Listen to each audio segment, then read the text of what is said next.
Culture, immigration, internet, social applications, and the crisis of modern societies. The foundation of civilization. Human civilization has always been built on culture.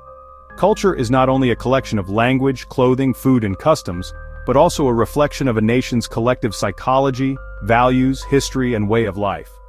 If we look back into history, the cultures of ancient Egypt, Greece, China, the subcontinent, and the Arab world survived for thousands of years with their unique identities. Within their domains, these cultures gave humanity knowledge, art, philosophy, literature, and social systems. Preserving history and culture. Greek culture was unique for its philosophy and democracy. Roman culture provided the foundations of law and administrative structures. Islamic culture nurtured ethics, justice, science, and the arts. Chinese culture preserved family systems, discipline, and traditional values for centuries.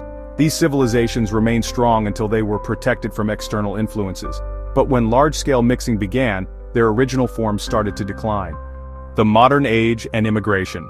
In the 19th and 20th centuries, with the Industrial Revolution and colonial systems, Europe and America opened the doors of immigration and began granting citizenship to people of different nations.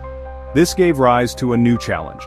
Immigrants brought their cultures with them, and gradually these began to dominate the host nations. In Europe today, we see that traditional European culture, with its specific dress, values, and languages, has been absorbed into a so-called global culture. The United States is often called a melting pot, but in reality, the original European or American culture has disappeared. What remains is a hybrid culture lacking its foundational depth. In the Middle East as well, Western influences have deeply affected family systems and Islamic values.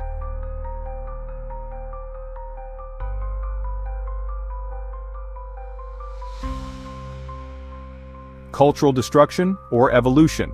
Some scholars argue that this is evolution, that cultures naturally change over time. But the reality is that the global culture that exists today does not truly represent the identity of any nation. It is a culture created through a mixture of individual freedom, capitalism, and the internet. It retains neither traditions nor values.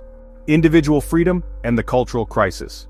Individual freedom is indeed an important human right. But when it is used as a cover for imposing one's culture on others, it leads to social disorder.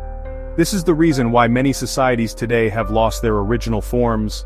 Everywhere we see a mixed culture that is neither Western nor Eastern, rather, it is an artificial and soulless system. The need for immigration policy. Every nation in the world must establish a clear cultural immigration policy. 1. Every immigrant must accept the culture of the host nation. 2. Personal